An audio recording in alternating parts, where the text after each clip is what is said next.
Inside the Circle, the annual whiteboard predictions presented by Inside the Circle alongside Sean. I am Mark. Sean, you said something one time that I really appreciated. It is the Darby District. However, there are 14 different chapters to this overall story that we call the Darby District. Sean, what does chapter 1 have in store for us? Chapter 1. Over the last several decades, truly going back to the early 80s, Little Guy Wrestling has just been great in Central Ohio. We have always had a very good group of lightweights coming through our district going back to the beginning of time. This year might be a little bit different in that regard. Coming in, this looked like a very strong weight for Central Ohio. We had a returning state placer, we had the returning district champion, and we had a returning district placer that was ranked pretty high as well. Unfortunately, the returning district champion was unable to continue through the season, and the district placer decided maybe this wasn't the weight class for me. But what we are left with is a group of kids other than projected champion has very little experience at the Darby level and almost no experience at the state level. So what I'm expecting is a lot of hotly contested matches that can truly go either way. And this is one of the first times that I truly believe that any name on the board has a legitimate chance of being a state qualifier. Regardless of where you come from, we have just been so close. What other makes this constantly changing weight class is kids decided to come down at 106 at various parts of the season. Some kids came down early in the season. Some kids waited to January till they got the pound. They had to make it once, they only had to do it again. And then some people waited to very late in the season, last week of January, or even the first week of February to make the change. Regardless of all the defections that we've had in this weight class has always been dominated by one person. And although this is a competitive weight class, I don't think the race for first is up for debate. So let's take a look at the group we got and go from there. I can do that, Sean. From Olentangy, Mokros. Ali from Gahanna, Lincoln. Patel from Olentangy, Berlin. Bear down. Thomas Worthington's Dote. Blankenhorn from Mount Vernon. Corbett from Central Crossing. Lawrenson from Dublin Kaufman. Havens from Tays Valley. Jordan from Whitehall Yearling. Perry from Watkins Memorial St. Germain. Marion Harding, followed by Christie from Olentangy Liberty. Heckle from Marysville. Cox from Delaware Hayes. Tuhi from Upper Arlington, and Cleve from Hilliard Bradley. Sean, the field of 16 has been whittled down to 8.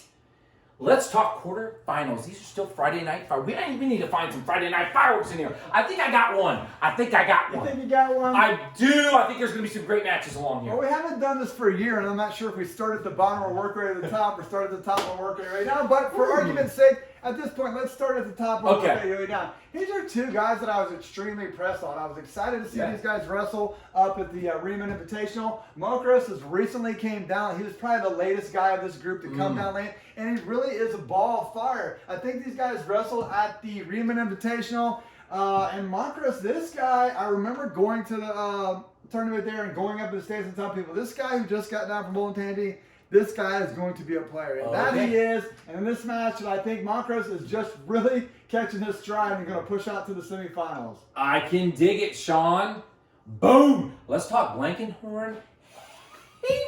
If you asked me to seed this weight class a month ago, I think I would have had Havens #1, but I think I would have put Blankenhorn at #2. He recently came down around that Riemann Invitational time. Looked great running out through there, but his upset loss to Khalid there in the sectional final really made me pause for concern here. It's just a bad bracket and a bad time to lose. I like Havens in this spot moving forward. You've got it, Havens. Tays Valley. What about Jordan Christie? Sean, I'm asking you. Is this a hashtag? This is a double hashtag. Friday night fireworks! Let's go! When matches like this come to me and I think through my mind, I'm trying to decide who is the match bigger for.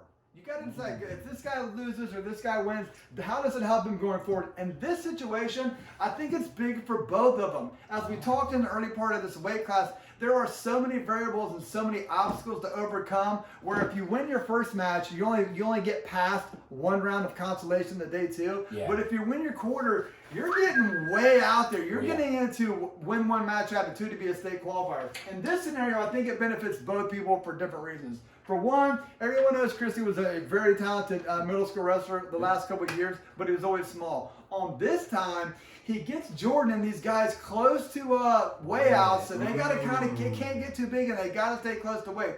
Jordan, on the other end, he's a senior going against a freshman. He could overwhelm him with a little bit of experience he has from Darby, but I think Christie's going to get softened up a little bit. St. Germain was a district qualifier last year at 113 and won a match. Now he's down a weight. He's experienced and he's strong. This is really going to be a toss-up, and I think the difference is going to be here. Jordan is going to have to beat him with senior strength, and Christie is going to have to outslick him with his smarts here. In this situation, I think Christie may have gotten big enough through the season to compete here. I think he's just a little bit more slicker, and I have Christie pulling what probably is a little bit of an upset, advancing to the semifinals. That makes it odd that I'm wearing this sweatshirt. Okay, next up, Heckle, Marysville, Cleve.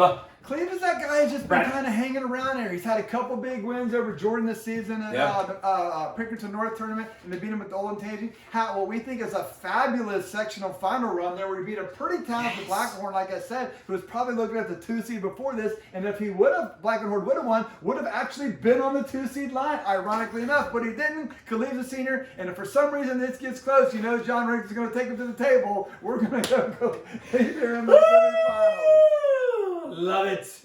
Cleve Hilliard Bradley. You know Hilliard Bradley's mascot? It's a cat. It is Jaguars. Okay. All right, Sean. Do we want to start some up? No, we gotta get these guys over there. We've got to cross bracket these guys. All right, Pethel's gonna end up. You tell me where you want to jump in. All right, we can jump in right here. We're gonna have Lawrenson right here.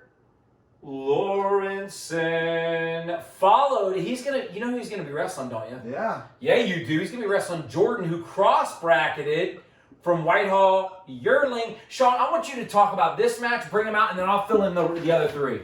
Got it. In this match is we very rarely bring second consolation match out because it's just we usually go to that round of man. But this round is interesting to me because these guys actually wrestled last year in the Dublin against Whitehall duel. I believe it went to overtime. Winning by 1 point was Lawrenson. So what Jordan's got to do here, after coming off this defeat where he probably thought he could have won and got out here, he's got to regroup in less than 24 hours, get it together and realize, do I want to do this or not? You got a Lawrenson who's going to come off a win to get himself in the situation. Got hungry too. There's probably going to be a lot of momentum going for Dublin through the daytime. This is going to be a competitive match. But at this point, I don't think Jordan's going to let that go pass him, that momentum pass him. I think he's going to decide, I have to regroup. We got to get this together. And I like Jordan advancing out there.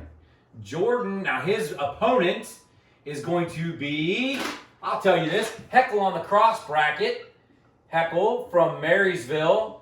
And then down on this side, we're going to have Blankenhorn, long name, Blankenhorn from Mount Vernon. Let's go with that, Mount Vernon. And he'll be taking on Pethel from Olentangy, Berlin.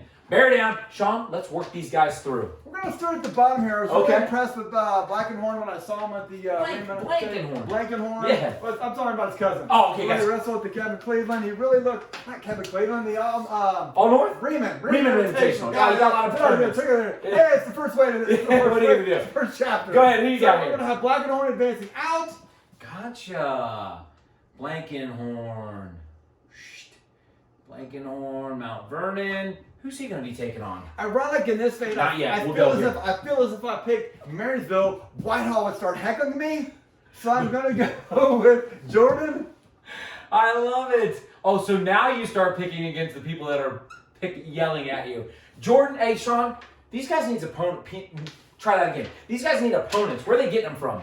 Boom! Semifinal non-winners. Actually, if we could seat these coming off a sectional result, that's exactly how I would seat them. Okay. I think this is a perfect seating. I don't think anybody has a complaint of where they're in this bracket. I think you're going to have to wrestle to win. We're going to start in the bottom here. Okay. I think that's the most tricky one there, right? You got No, that's the real deal. Well, you have a senior who's running high. Yes. And it's a freshman who's kind of light for the weight on day 2. We're starting to get something. That day 2, yeah, good call. What do you think, man? In this situation, I've always thought as long as he got a little bit bigger and I can see the progression in him, I like Christie here. I just think this bracket works out well for him. I think he's going to be riding high off that big quarterfinal win next year. And this guy's a former OAC champ. He knows these moments and he knows the experience. So I like Christie punching his ticket there. Nice. Christie, Olentangy, Liberty. Let's talk Havens, Macros. Havens, Havens looked like last year we had him making it to the finals. Kind of got tripped up there. I think he's going to learn from that. I think he's a heavy favorite in this situation. So we're going to go Havens here. All right, Havens it is. Your non-winners, Havens, your semifinal non-winners are going to go straight across. Mokros from Olentangy. He'll be taking on Cleve from Hilliard Bradley. Let's talk consolation semifinals. Ooh, it's gonna get crazy here, isn't it? Oh man, the crowd's gonna be into it. We're gonna start here in the bottom, which is a rematch of the Watkins Memorial section. Watkins Memorial section, where Khalif really had his way there. I thought when I seen the result, I contacted some people at that section and said, Give me some feedback. How's this match going before the fall? And they're like, Khalif really has wrestled well this last month. So he's really got dialed in. Again, John Riggs and Mickey Ballmer and those guys really have these guys dialed in. I like Khalif coming back and winning again in this match and punching this ticket. Wow. Congratulations. You are a state qualifier. Hilliard, Bradley, Blankenhorn goes down here. Blankenhorn. Not Vernon. What about the top, Sean? Buddy. This is $1 million question. Woo! A guy who's been there for 4 years and somebody just arrived on the scene a month ago. What are we doing there? I was impressed with Macros. I saw him every time I saw him, he just seems to get a little better for me. And I think he's aggressive. I think he's just going to be physical, and he's going to get on this. And I really like this guy who no one probably heard of 6 weeks ago outside of 270, punch his ticket and be a state qualifier. Woo! Watch out. Got a lot of momentum going there. A lot of social media presence for Olentangy. Jordan's going to drop down here. Sean, as mentioned in our sectional recap, this match right here is going to take place before they clear the gym. This match right here. They'll probably make you pay for it. Yeah, they will make you pay for it. No, what you're going to do is going to have you come in and pay for it. They're going to clear the gym. Watch the fifth place match. Clear the gym. Well, that's fine. Sean, tell me who my fifth, third, and first place are. And fifth place, which is not written down, we're going to have Jordan from Whitehall. Jordan, Whitehall, Yearling. Let's talk third place. Third place, we're going to go. I like Macros, man. I really like this. That guy's going to be a future star in this district. Okay. Olentangy, and then Sean, our champion. Who do you got between Gunnar Havens and my man, Neil Christie? Well, these guys actually wrestled in the sectional final as well. We got another sectional repeat here, and I think I don't think anyone doesn't know who the favorite is in this weight class. And I was telling Mark before he got this, of all the people in the district, he's probably one of the people I'm more interested to see going forward into the state tournament next week. If you look at his 35-some matches, what he's got here, he hasn't had any matches close at all. The wins or the losses. What's going to happen when we get in the state tournament there when it gets close? I think he's more talented enough to do it, but until you have those grinded out matches back to back to back, it truly is an unknown. But in this point in the season, he is a heavy favorite to be the first district champion named at this year's Derby Wars. Unless, of course, Gunnar Havens, Taze Valley, Sean. Those are your state qualifiers. Those are your district place winners. Gunnar Havens, your champ, followed by Christie from Olentangy Liberty, Mokros from Olentangy, Cleve from Hilliard Bradley, Jordan taking your alternate spot from Whitehall Yearling, Blankenhorn from Mount Vernon, and now you are inside the circle. Man, you guys got Advil. It's not like I got